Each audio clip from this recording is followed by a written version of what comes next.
blown away by what she was saying, because on the council, and by the way, nothing I say here tonight reflects any position of the New England Council.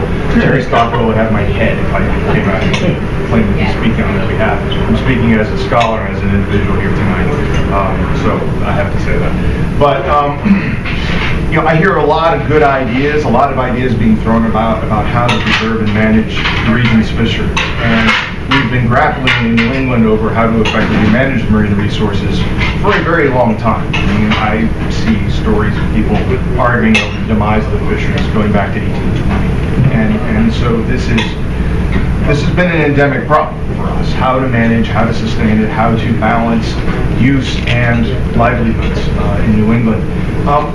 But Sarah's ideas struck me because it's the first time that I saw something new in a very long time. And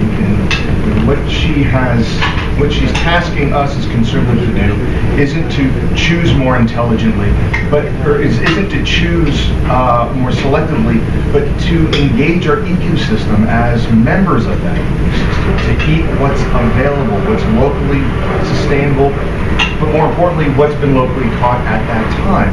And that blew me away, because I never thought about that. This idea that we as consumers have to channel our choices to suit our ecosystem. That was a new idea. I hadn't heard people talk about that in a real immediate terms for a long time. Now, here's the irony.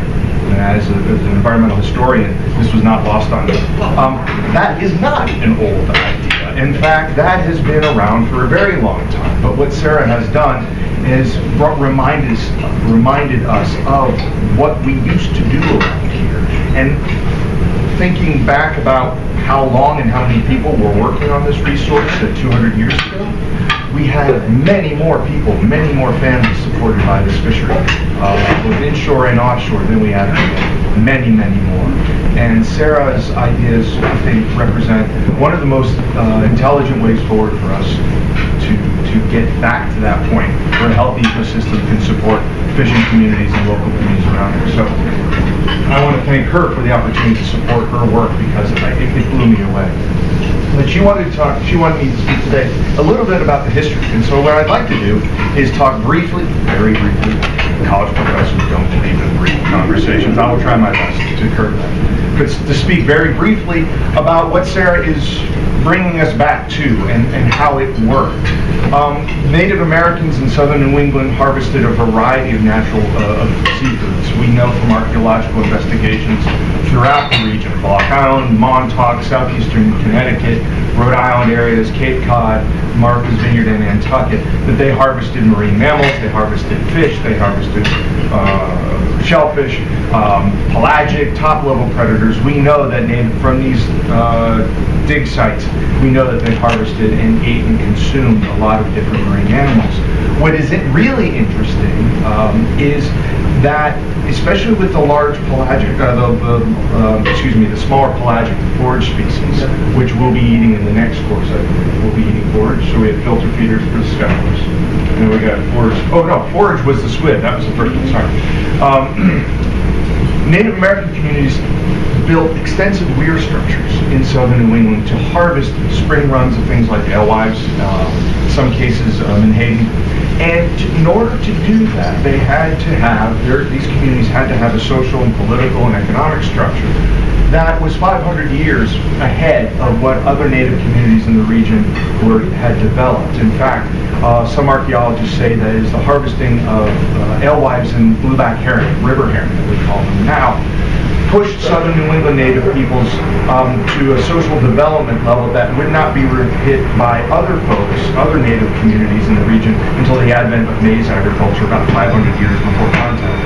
So clearly the abundance and variety of natural resources was a founding element of human life in southern New England. It was just the way things were. The first settlers, the first Europeans that came here and documented what was here, clearly many of them were overwhelmed by the abundance that they saw. We've seen this repeated over and over and over again. Those of us who are interested in something as wonky as fisheries history have read this over and over, that John Smith could claim to walk across the bay on the backs of codfish, et cetera, et cetera, et cetera. What's not often repeated, however, is that these early commentators spent as much time documenting, more attention documenting not only the abundance, but the variety of species that were available and the calendar with which they arrived. This is really important. They weren't just saying, wow, there's a lot of fish here. They were saying, these species come in at this time of year and you can take them. These species come in after them and you can take them. These species come in after that point and you can take them as well.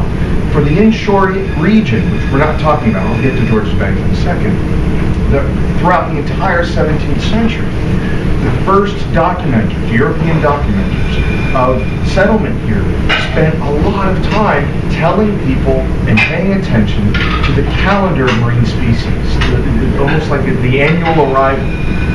And from that, they're able to develop lifestyle strategies, subsistence strategies, and whatnot. I have a laundry list of authors. I'm a historian, so I have to give evidence to my assertion, so forgive me this laundry list. DeRosiers, John Smith, Edward Winslow, Edward Johnson, William Morrill, William Wood, Thomas Morton, all big names in 17th century early accounts of European settlement of southern New England and northern New England. All of them have laundry lists, arrival dates, and uses of the variety of marine species. That pattern was established throughout the 18th century. By 1800, there was an inshore day boat fishery that was so ubiquitous it was almost invisible. It's there. We do know it's there from various varieties of records that tell us it's there. The structure of fish markets, the way people bought fish, consumed fish, the absence of preservation technologies. There's a lot of evidence to suggest there is an inshore day boat fishery operating in southern New waters. By 1800, Yale President Timothy Dwight came through Newport, and he went to the fish market about a mile or two up the road here. I'm assuming it's near the covered market is now. He listed 112 species for sale at that market in 1800. 66 of them he identified as being fit for the table. Being what? Fit for the table. Edible fish. Most of us, when we think about the colonial and early 19th century New England fisheries, we're thinking about the export market. We're thinking about cod that's then dried and salted and exported for capital. And indeed, that played a very important role in the establishment of New England's fiscal health, frankly. But underneath that high stakes, highly capitalized, internationally integrated fishery, there was a subsistence fishery, that provided fresh fish every day to people who were just eating what they needed to eat. People went out, they caught it, they brought it back, they sold it fresh. No middlemen, no processing, no export market, all consumed locally, all consumed fresh. And it was all reliant upon people ate what was available. That's all there was to it. It was the only choice they had. Now, in the 19th century, that started to change. A couple things came into play that really drove the bus on this, if you'll pardon the expression. First is the rise of urban manufacturing centers. Simply put, the rise of industrial production in southern New England and around Providence, Dighton, which is now Fall River, New York, Norwich, Connecticut, near where I live, brought large concentrations of people with no farmland to work, so they naturally started eating a lot of fish. And so those markets created a much higher demand for a variety of this fresh fish than urban areas, than towns had before the advent of industrial production. Newport was a major town in southern New England in 1750. It had a large population, relatively speaking, but by 1850, it was not that large at all compared to the likes of New Bedford, Fall River, Providence, etc., these larger industrial areas. So industrialization brought workers, and the workers themselves and their families needed a ready-to supply program. The other thing that changed the nature of consumption was the ability to preserve fish. Beginning around 1840, 1850, you see the advent of ice refrigeration, putting fish on ice. This was used in largely, again, in these offshore, highly capitalized fish to start to serve that working population, but with fresh fish. And what you see developing is a higher price per pound for things like cod and haddock, which used to have been, which would previously been exported. They're now fetching a higher price domestically, and they're being frozen on ice. The other thing that's driving this is that you see a wider variety of species being brought to the table. Again, frozen on ice, but this time you can ship them larger distances. Ice allowed southern New England fish to get all the way out to Chicago. Chicago, by 1844, you could have fresh cod, Gloucester, not Newport cod, but Gloucester cod in Chicago by 1844, all packed on ice. It was expensive, but you could do it. By following the Civil War, that was almost ubiquitous, and by the 1880s, you had refrigeration codes. Suddenly, New England fishermen could tap vast inland markets with anything they brought to the table. They didn't have to worry about whether or not you could cure it the way you could cure piece of cod.